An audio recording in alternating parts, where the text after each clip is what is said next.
Welcome back my YouTube channel Moladia officially. आज date है 29 जुलाई और हम आज आ गए हैं दिल्ली सिपर के साथ। तो आज का हम 29 जुलाई का सिपर कोड देखेंगे। वीडियो में आगे बढ़ने से पहले हमारी रिक्वेस्ट है कि हमारी चैनल को सब्सक्राइब नहीं किया है तो आप चैनल को सब्सक्राइब करें, जिससे आपको ऑन टाइम अपडेट मिलता रहे। और टेलीग्राम चैनल लिंक हमने डिस्क्रिप्शन में दिया हुआ है, तो उसको भी जाके ज्वाइन करें, जिससे आपको और नए एयर ड्रॉप में जुड़ने का मौका मिले और माइनिंग प्रोजेक्ट में भी जुड़ने का मौका मिले। और मेरे पास ऐसा भी प्लान रहता है कि फ्री माइनिंग देता है जो कॉइन ऑलरेडी लॉन्च हो गए हैं, तो उसका भी डिटेल हम टेलीग्राम चैनल में डालते हैं। तो आप वहाँ जाके टेलीग्राम चैनल को ज्वाइन करें, जिससे आपको भी बेनिफिट मिलता रहे। तो चलो चलते हैं डेली सिपर की ओर। तो उसके लिए हम डेली सिपर में क्लिक करेंगे। आ गए हम डेली सिपर में।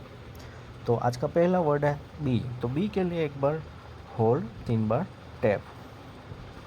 हमारा दूसरा वर्ड है आर। आर के लिए एक बार टैप, एक बार होल्ड, एक बार टैप। तीसरा वर्ड है आई। आई के लिए 2 बार टैप। चौथा वर्ड है डी। तो डी के लिए एक बार होल्ड, 2 बार टैप। पांचवा वर्ड है जी। तो जी के लिए 2 बार होल्ड, 1 बार टैप। लास्ट वर्ड है ई। ई के लिए हम सिंगल टैप करेंगे। तो हमने 10 लाख कॉइन क्लाइम कर लिया है, यानी 1 मिलियन कॉइन क्लाइम कर लिया। तो आप भी जाके क्लाइम कीजिए और हमारा वीडियो अच्छा लगा है तो लाइक ज़रूर करें। थैंक यू फ्रेंड्स, मिलते हैं नेक्स्ट वीडियो में नए अपडेट के साथ।